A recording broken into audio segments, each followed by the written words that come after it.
Oh, what do you do? What do you do when you have so many choices of what you can do? Meaning the can do. What are we driving today?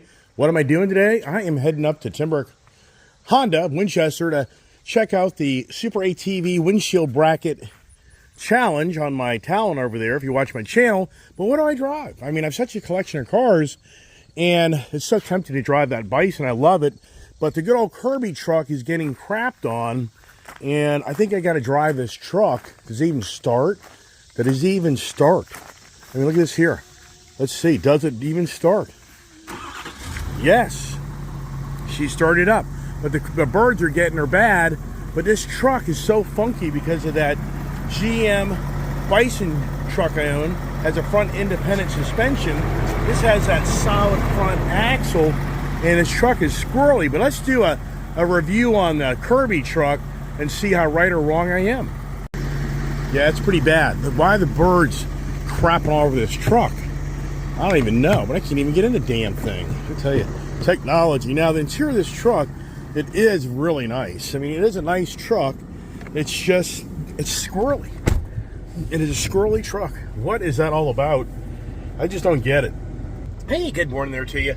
Everybody's watching my channel. I haven't driven this truck probably in a month or two, because I've gotten so addicted to the GM product, and I just feel like I gotta go get this truck cleaned and take it up to the local car wash, because this is a lot of work to clean these big ass trucks, and I'm pretty eager to get out of here without running into something, which that can happen with all this free space. But if anything, I'm gonna drive a truck just to get out there, and once again, I just feel like this front suspension of this truck ain't right. So I don't know what that's all about, but I do know what that's all about because of I just feel like something's wrong, and I know the seatbelt things that drive me nuts. So just stay tuned for more driving. Wow, even for me being the Ford guy, the Chevy guy, it's hard to believe.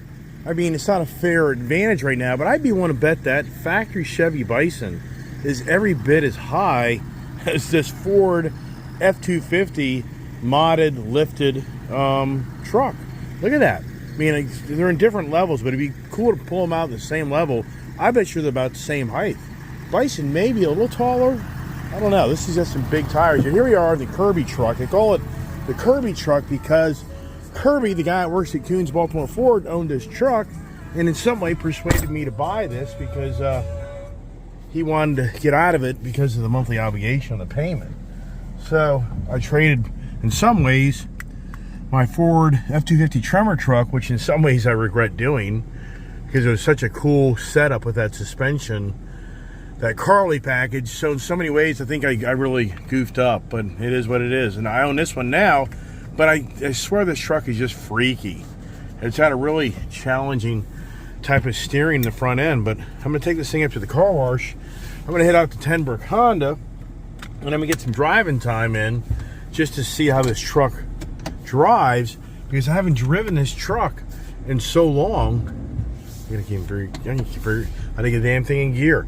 I haven't driven this thing in so long, but I've been driving my Chevy Bison that, you know, will it be a huge difference in the feel of this truck, in which I think it's going to be a huge difference. I think this thing gets freaky. That's why I'm not excited about this truck.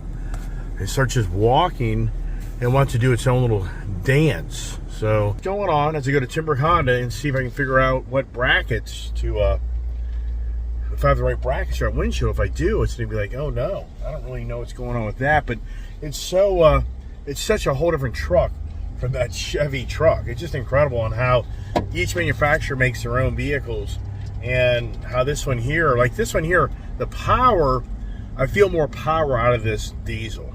So just instantly driving this truck, which I haven't driven my Ford diesel trucks in quite a while, but just right off the line here, this thing's so this is so Ford definitely has the power, which I think most people know that. If you're the true diesel motorhead, you know that Ford has the highest output motors, and this isn't even the high output truck. So now, where this truck kind of just seems to get an attitude is like at a certain speed, it just seems to want to dance down the road. So I'm gonna go on the back roads and really won't be at literally high speeds, but it's gonna be very interesting since I haven't driven this a while. And right now it's got the fun factor feel to it. It's like right now I'm still feeling like, yeah, this is a pretty cool truck. But then it just kind of gets at a certain speed and it just seems like it's a little bit more challenging keeping the truck. You know, like right now I can just sense how this front end is like challenging itself. It's so weird. I mean, I really can feel right now how I can just feel like the front tires are like inward or something. Like it's just a weird, which since I've not driven this truck in so long, it's now I can really tell more than ever from driving that Chevy on how I can just feel his front tires and wheels. They just don't seem to be lined up correctly or something. It's just a weird feeling. And so, but at the same time, it is a cool truck. I do kind of rag on it, but you see, it has that float feel. So as I go through these corners, it really just starts to feel like it's gonna keep on floating real left. So it's just, I think the springs, what I feel is those front springs should have been changed out. Putting the leveler spacers in it, basically what they did is they put a spacer kit in the coil springs, but I think with these bigger wheels and tires, I just don't feel like the springs really are right for this front end. So I'm sure what most people would say is you just need to cross the bridge if you're going to keep this truck and go get, I think it's the Ready Lift suspension, I think. You should just put in new front coil springs and get rid of the adapter. And I would be willing to bet if I did that, this thing would probably have a more confident front end feel. And so here's the thing. Maybe after you watch my channel, if you're going to put big ass tires and wheels on your freaking truck and you want to cut corners, I think it's a huge mistake to go to the spacers. I think you really need to just upgrade to a little better. My assumptions would be that new coil spring that lifts the truck up is a little bit more taut and a little bit more designed for a little bit more of a heavier load. That would be my guess. I gotta get two wheels on the handle, two wheels on the wheel. And I'm back at the flagship now. This is a lot of truck. I've put my dually through this car wash. This will make it and all, but it's a lot of twisting and turning. And now I drive this truck, it's so fast. This truck is very fast. And here we go for the car wash experience. All right, wow, we got in here with a lot of navigating it. Woo! Pretty cool with all these cameras so I can see what's going on around me. That helped out a lot. Yeah, this baby needs some cleaning up. I love this, how you just go to this facility with this mat. So it enables me to take the big trucks with big tires, dualies, everything. That's the better way to have a car wash, is to have a mat system, not a rail. It's so dark in here because Kirby tinted out the front windshield, the windows. I mean, this really is a nice truck. I rag on a little too much, probably. Oh boy, now she's all prettied up. I got a pretty truck now. So, isn't that exciting, right? Why do you just feel so much better about yourself when you've got a clean vehicle?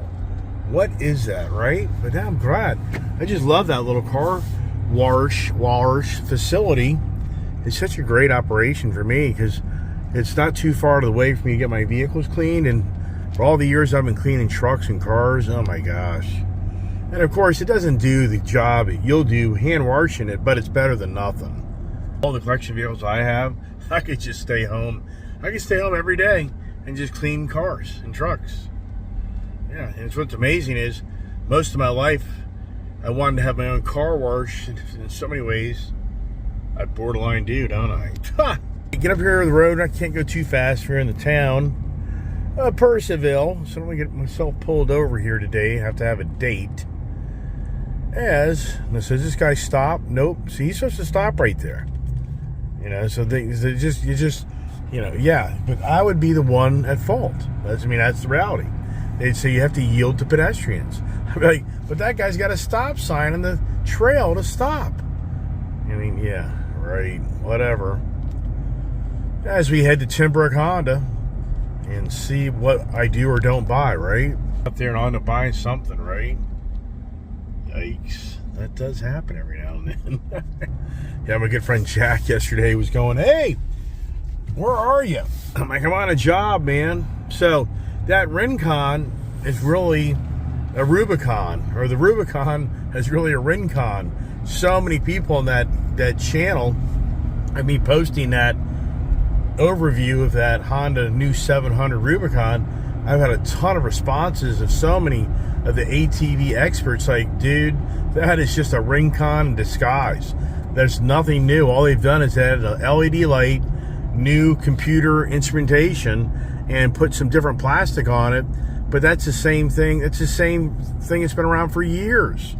So a lot of them are really disappointed that Honda hasn't updated a much more bigger unit than their 500 Rubicon. I mean, you're better off buying a 500 Rubicon because it's a better package of the power steering, the rear locker. It's just a better performing unit. It doesn't have as big a motor, but to get that Rubicon 700, you really are buying old technology. All right. Now, for whatever reason, it just seems like this truck has more get up and go than my GMC. Or I should say my GMC, it's all the same power-wise. Oh, here we go. Crane guy repaved the whole road. All right. Now to the nice adventure. It's always enjoyable driving over to Timbrook Honda because it's such a beautiful country. And it's so nice. Now, another thing that's dangerous about this truck is the speedometer is off big time.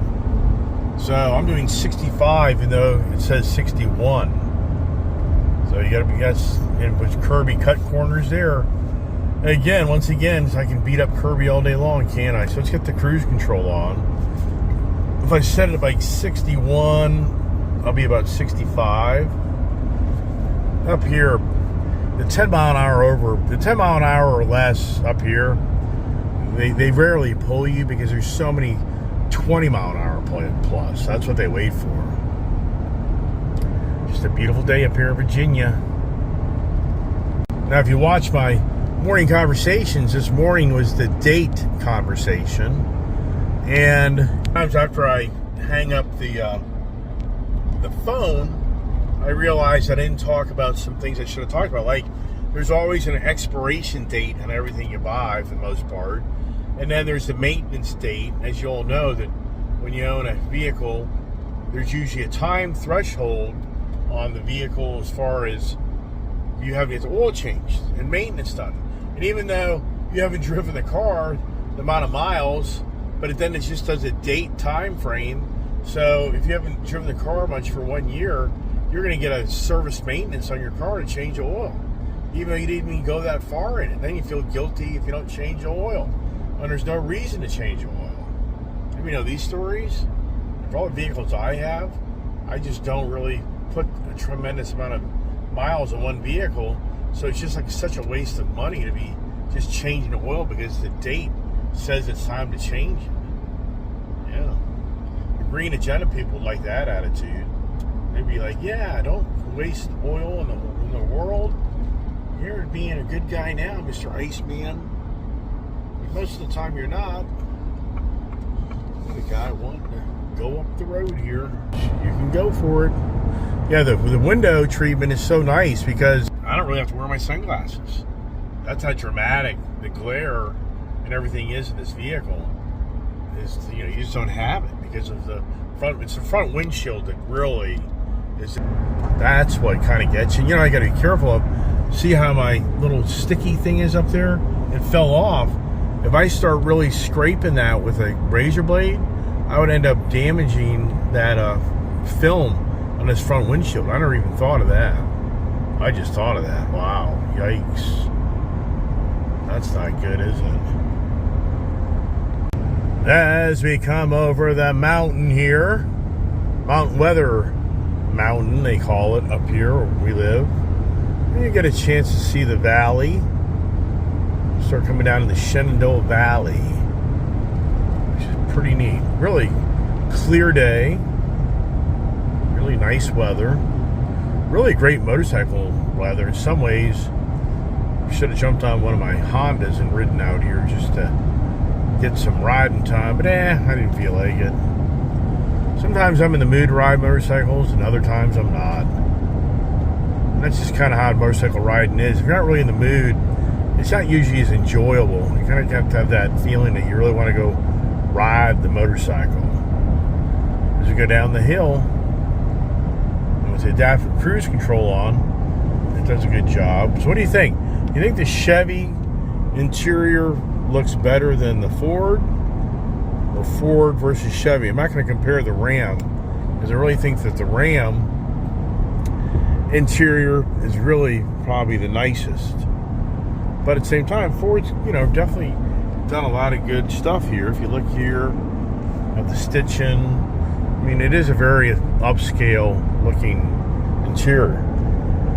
Look at the steering wheel. Truck, I guess in some ways, I just have to accept it. This is a lifted truck with big ass tires, and it's going to have that personality just for that reason.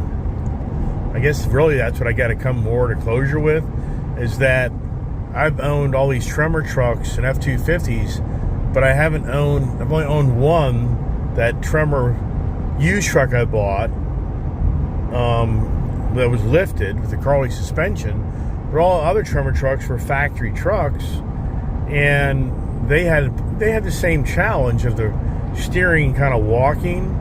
But I'm sure some would say, look, man, and I've heard the comment before, it's like, you got a lifted truck with big tires and wheels, it just isn't going to handle like what you're used to driving, because it's been modified, and those big tires just really take away the confidence of the steering. Which in so many ways I can say, yeah, I get that. That's probably what I just am not wanting to accept, is that this aftermarket setup is going to give you more of that really funky steering. But when I sold my car hauler trailer and I used this truck to trailer with, it was terrible. I mean, it was freaky. Like, this truck was going to lose control. So that's where really it opened my eyes up that the steering, something ain't right. But I got plenty of other vehicles to tow with. So not shabby. It's nice. I'm liking it. As the summer's truly coming to an end. It's really hard to believe. A week from today, the kids have already started school in this area, and you're down then to just 1 week after that till Labor Day weekend. Wow. And most people know Labor Day weekend is when people start closing up usually most pools, the big public pools, community pools, they start shutting them down after Labor Day, because literally a month from now we could have 60, 70 degree days. I mean, that's just the time of year that's upon us.